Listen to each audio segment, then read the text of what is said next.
please like and subscribe to my YouTube channel, Zoom In with Ginny Panur. Hi, everybody. I'm Ginny Schuster, and I am here with Melissa. I am so excited to have her on today. She's a life and business coach. She's out of Fort Collins. We met through Polka Dot Women's Networking Group, and I was so taken back by how well she presented. And it's important that people who are in business hear her story about how she got into it, fears that she overcame. And also, I want Melissa, I'd love to have you talk about this upcoming retreat. She's done this before, so maybe she can give us some insight as to how it goes and what happens when people sign up for it. So this retreat is for women who are in their own business and need some of her coaching help and marketing help, because that is what Melissa is. She's an expert at this. She's been doing it for over 20 years, and she's got so much great advice. I'm looking forward to this interview with her. So welcome, Melissa. Thank you so much for joining us today. I'm so excited. It's so good to get to see you again and get to chat. Thank you for having me. Thank you. So how I got into this, I started my business over 17 years ago, and I come from an entrepreneurial background and absolutely love, I don't know, I guess the cubicle life in an office didn't really ever suit me. I really tried it. I did, but not one of these people in the box. Is that what you're trying to tell us? Yeah. Well, and that all came out of my experience in living through 9/11 in New York and being in that area. Oh, really? Yeah. I lost friends, classmates, colleagues, neighbors. And what really struck me in going through that is all that happened is they went to work that day and they never came home. And so, I was in my late 20s. And the question for me at that point in time was, if I go to work tomorrow and never come home, is this how I want my life to end?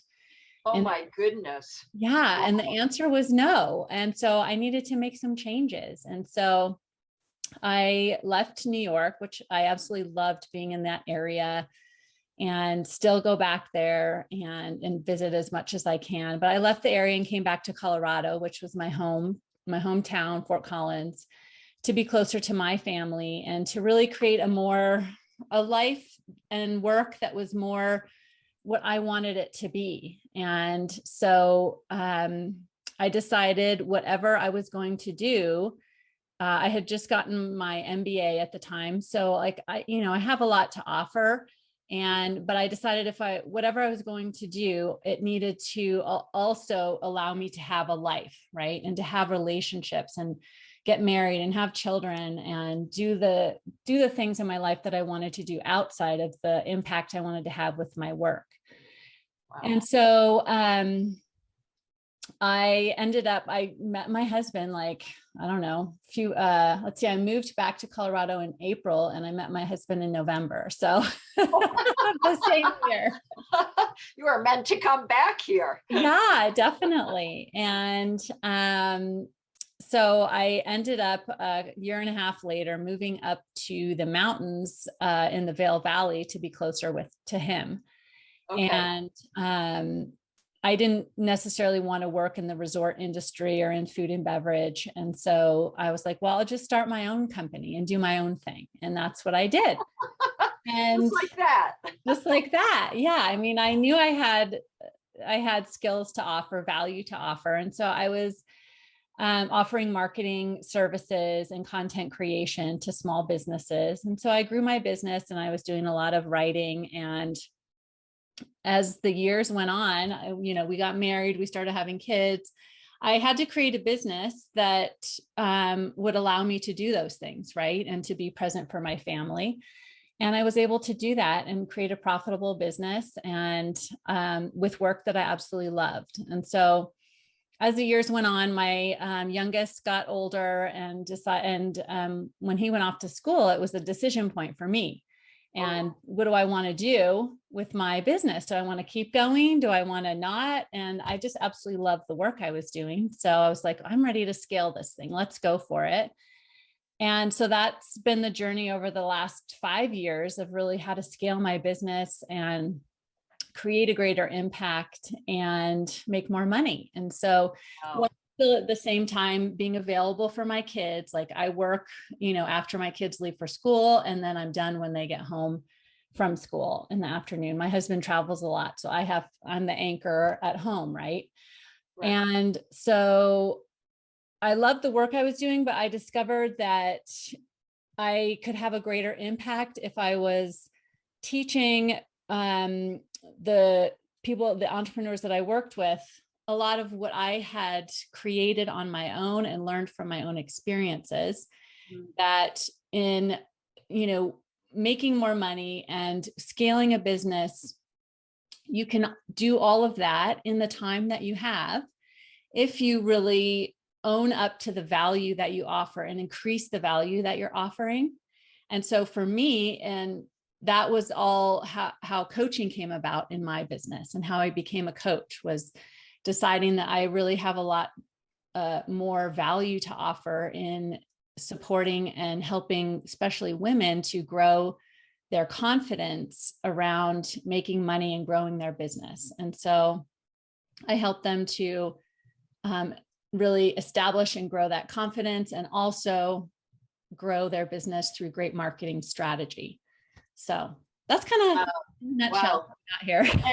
And that's fascinating, because everything you say is so true. Women have, after they get married, they have their family, and some of them do go to work, but you seem to have figured out the cream of the crop. It sounds so easy when you put it that way, but I know you've gone through some hardships, because nothing comes easy. And I'm sure that there were some points where you had to figure out overcoming fears, because you may have plateaued, or you may have wondered how to go to the next step. Did you come across any of that, or was life just always easy for you, Melissa? No, it's definitely not been easy, right? I mean, we don't go into entrepreneurship for the ease of it, right? Correct. Yeah. I tell my client, or I always joke with my clients, that growing a business is as much about personal growth as it is about financial growth, right? So yep, definitely. Personal growth first, and the money comes after. And as we know, growth happens in challenge, right? When we're challenged and when we have failure. And I've definitely had my share of failure. And as I was mentioning, I decided to scale my business. And so I've tried a lot of different things in that process, and had a lot of failure. And so I think that for me, that's where most of my growth has been, is in those times of failure. I created an online course that didn't sell the way I wanted it to. I considered it a flop. It's been a long road for me in seeing the revenue grow in my business. And it's, so that's always been a challenge that I've had to overcome and it all comes back to what I'm thinking about myself, and to really understanding that failure is just data, right? It's just the market telling us that's not what we want, or that is what we want, but we want it a different way, right? Excellent. Yes. And not making it about us personally, because our value and our worth is inherent. We are 100% worthy, 100% valuable as humans. And that doesn't have anything to do with our business worth, right? Correct. And exactly. Yes. Yeah. So decoupling those things and learning that failure is just teaching me something. And so all those failures through the years are all lessons that I have learned to grow myself and my business. And now I get to teach my clients so that they maybe don't have to go through it as, dramatically as I did. That's sort of like the kids. We don't want them to go through the hardships that we went through, but but sometimes you have to in order to do the growth. So let me Absolutely. ask you, Melissa, when you reach that area of lack of self-worth or lack of confidence, did you do research, or how did you learn to raise yourself up to gain that confidence? Because I know all of that takes time. And for Mhm. some people, they reach out to networking groups, other people, they do research, or maybe they have a mentor. What was it for you? Yeah, for me, it was really well, hiring a coach and getting coached and learning that confidence does not come from outside of me. Like I was depending on confidence to come from maybe a person or my clients or the business climate, like relying on my business to help me grow confidence. But that's not where confidence is. Confidence is a feeling, and feelings are created inside of us by what we're thinking, Oh, right? wow. So Yes. we can create our own confidence right now, today, in this very moment by changing what we're thinking about ourselves in whatever situation that we're in, right? Correct. Yes. So is it easy to change your mindset when you stop and think about it? A lot of people have so much going on. They they have a hard time stepping back, and they hit a wall. My understanding is, at least for myself, you hit a wall and it's like it can be self-sabotage, and it seems to be that same wall that you go up against. And I think of that as mindset. So Mhm. is it easy to change your mindset, or what do you do? Is it a process to change your mindset? Well, I think so. For me, mindset is just a collection of thoughts, just like a bunch of thoughts, right? Yeah. And so at any moment, we get to choose what we're thinking. We don't get to choose the circumstances a lot of times, things that happen to us, but we get to choose how we want to think about it. And we get to choose how we want to think about ourselves. So if I decide I want to feel more confident in my business, it's Mhm. almost like saying, I want to start working out and grow my muscles, right? I want to get stronger. And so we day by day begin to practice new thoughts, new confident thoughts about ourselves, about the value that we have to offer and the purpose and meaning that we have. And when we begin to practice those new thoughts, the more we practice them, the more we create that neural pathway. We create that new way of thinking for ourselves. And so it's just like Okay. when you start working out, it's awkward and it's uncomfortable and you Yeah. feel sore. And it's just the same way with practicing new thoughts. But the more you practice and the longer you practice, the more they will become, that muscle will become built, and it will be much more, what's the word, like regular, like just your regular way of thinking about yourself. So Yeah. you can't just like, boom, you know, turn the corner and say, oh, I'm 100% confident. It's a journey, and it's a journey for the rest of our lives, right? Because yeah, we gain a little bit of more confidence to do a hard thing. We go out and do that hard thing. And then we say, oh, great, I did that hard thing and I didn't die. Let's do another hard thing. Oh, I Right. love So it. it's just like a step by step Hmm. process. And so we're never all the way there, because I that's like just, your correlation of the gym, and it makes me realize, because I work out with a trainer, and Mhm.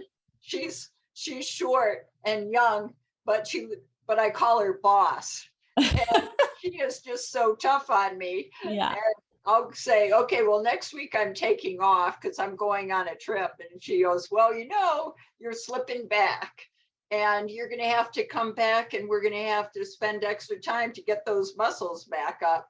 And it kind of makes me think of business. When you stop and think about entrepreneurship, sometimes we step back and it takes a while to get back up to where we were.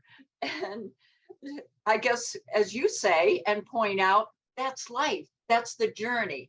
And Yeah. if we can figure out a way to make it fun, like a game, then it takes a lot of weight off our shoulders. Yeah. And you can look at it a whole lot easier. So you stop beating yourself up. I know I've gone through that process. I'm sure you have, and Yeah. other people do.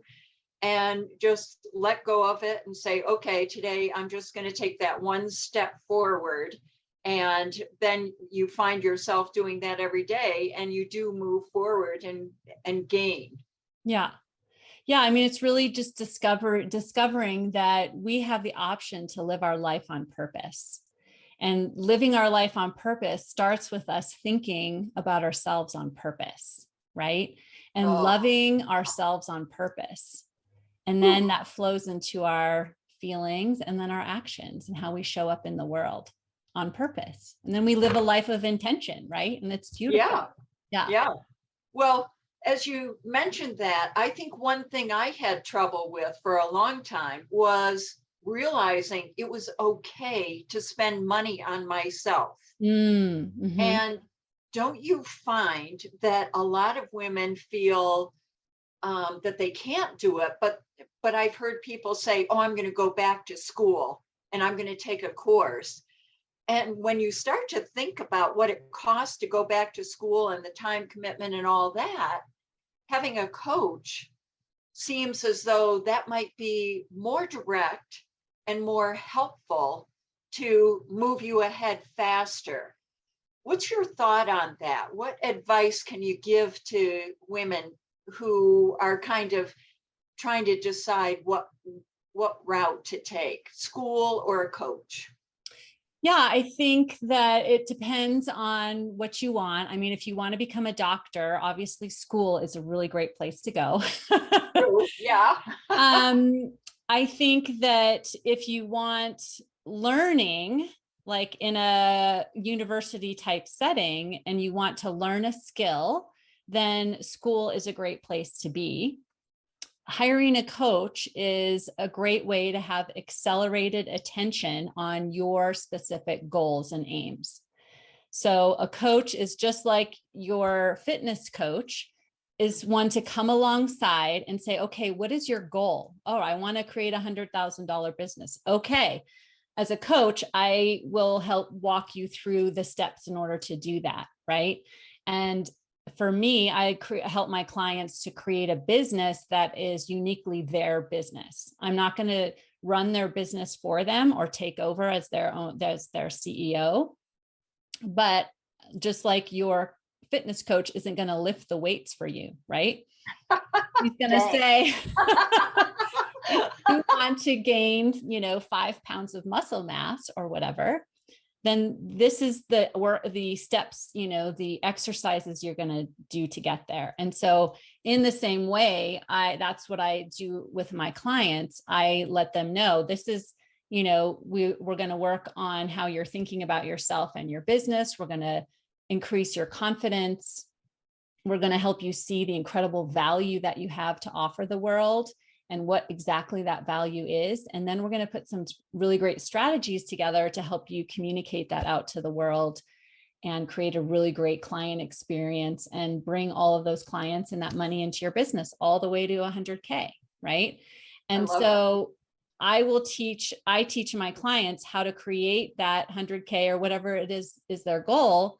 And then they get to go out, do all the learning, and then be able to create that over and over again for the rest of their lives. Faster and faster. So, and you have some background in marketing as well. Is that correct? Yes. Yeah. So I have an MBA in marketing. All of my career, my, quote unquote career work and corporate work was in marketing. And so that is a specialty that I offer my clients. But then I also have 17 years of being an entrepreneur and building a business on my own terms. And so that's what I help my clients do too.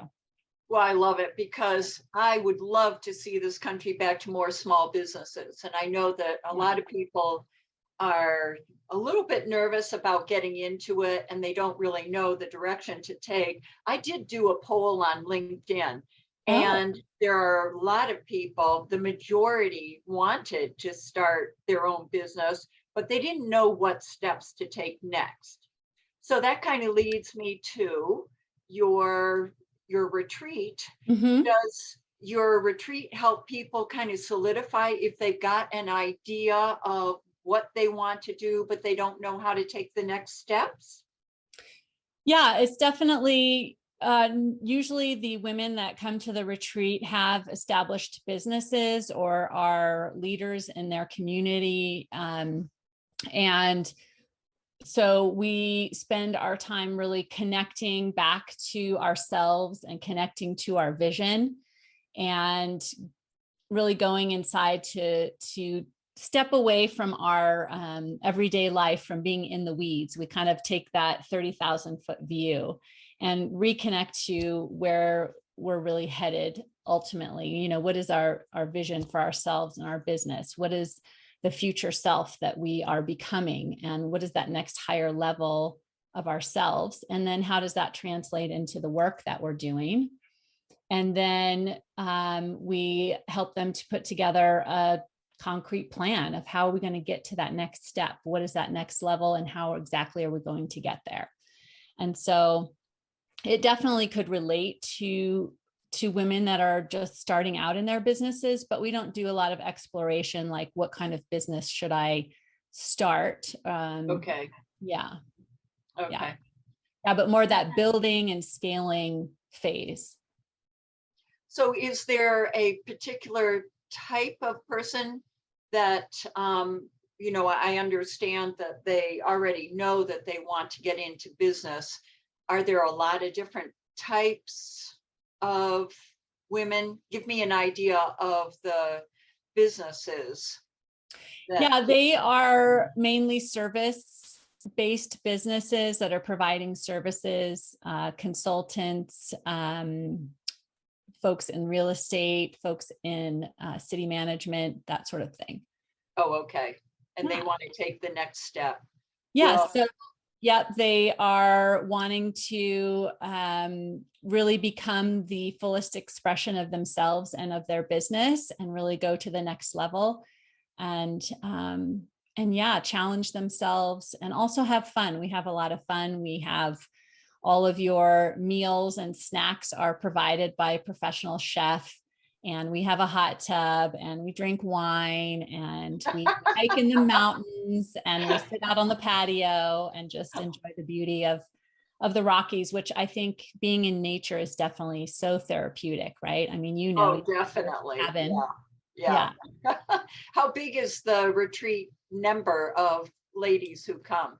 Yeah, so we restrict it to 10. So we like to have a Okay. small group, intimate group where we can form relationships with each other and we hold it in a luxury home in the mountains. So we're all in a home together. It's not like a hotel with a conference room or anything like that. It's much more homey and intimate and friendly and connective.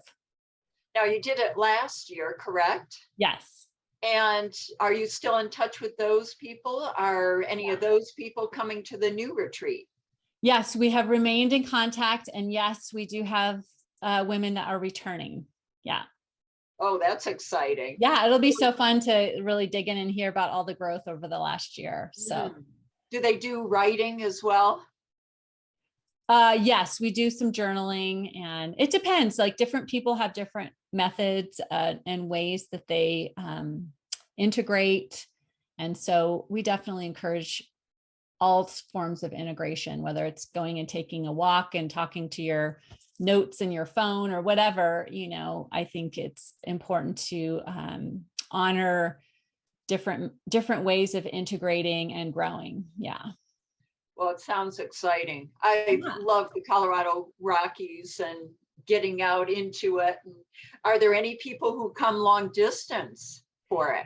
This year we're all locals, but last year, yes, we did have a woman come from out of state. So Ooh, that's yeah. fun. Yeah. Well, Was you're she welcome to impressed? join us, Ginny. We'd love to have you. Oh, I'd love to. Oh, it sounds like so much fun. Yeah. I'll have to look at those dates because I think there was a conflict, but I really Yeah. appreciate you inviting me. Yeah. We'd love to have you. I think you'd be a great Yeah, addition. yeah. Is there an age group, or, sometimes it seems as though younger people are smarter, and they're already advanced. What's the youngest? I haven't checked everybody's IDs, but I might be the youngest. Let me think. No, maybe not. So Julie and I, we're in our 50s and 60s. So that's what we attract is, women in our age group. So Oh, good. Okay. not on purpose, but Yeah. Well, I just wanted to know if I was going to feel as though I fit in, or I was going to be walking around with someone like my trainer who's going to make me feel, oh my goodness, I don't feel too smart here. no, I would say 40s plus. Great, Yeah. great. And how can they get in touch with you for this? Do you want them to call you or go to your website? Yeah, my website is the best place. It Okay. is melissamkellogg.com. And that's probably the best place to get all the info. Okay, super. And we talk about it a lot on social media as well, but it's always on the website. So I love it. And we'll also add that to the information when we post about you and your background and all your credentials and all that stuff. Yeah, awesome. Thank you so much. Well, thank you, Melissa, for taking some time to chat with us, talking about your background. And I'm so happy that you're back here in Colorado and that I got to meet you at one of the polka dot meetings. And I look forward to staying connected with you and hearing more about this retreat that's coming up. Yeah, well, we got to get you signed up. Yeah, and it's in September, correct? Because I don't think you mentioned it. Yeah, it's in September because September is my favorite month in the mountains. Like I said, I lived in the Vail Valley for 11 years, and the September was always my favorite month because it's much, all the tourists are gone. It's quieter, slower, and the weather is spectacular. It's just beautiful weather, warm days, cool nights. It's just perfect. So, oh, I love it. Is there anything else that you'd like to tell our audience about you and your work, your business? Yeah, well, I have a really amazing podcast called Doing Business Like a Woman. So it's a great place to start for women that are building businesses, starting businesses. I talk a lot about mindset as well as great marketing strategy. So I love it. I think I saw that. And on your website, I also saw that there's a place where they can sign up for some, was it marketing tips that I saw on there that you offer? Yeah, I have a really great guide that I offer, the 12 brilliant marketing ideas, topic ideas. So if you ever sit down and you want to write, a blog post or a social media post or record a video, and you're like, I have no idea what to say, this is a great guide full of prompts to help you really create amazing value for your audience and get you out of that writer's block that we all have.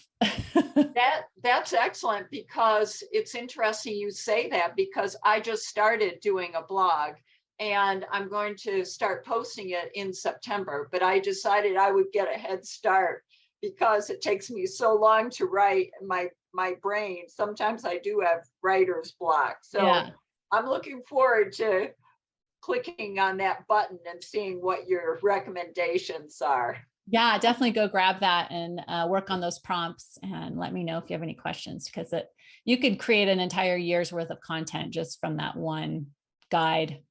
Oh, okay. Oh, super. Well, I'm so glad you mentioned it then. Yeah. Yeah.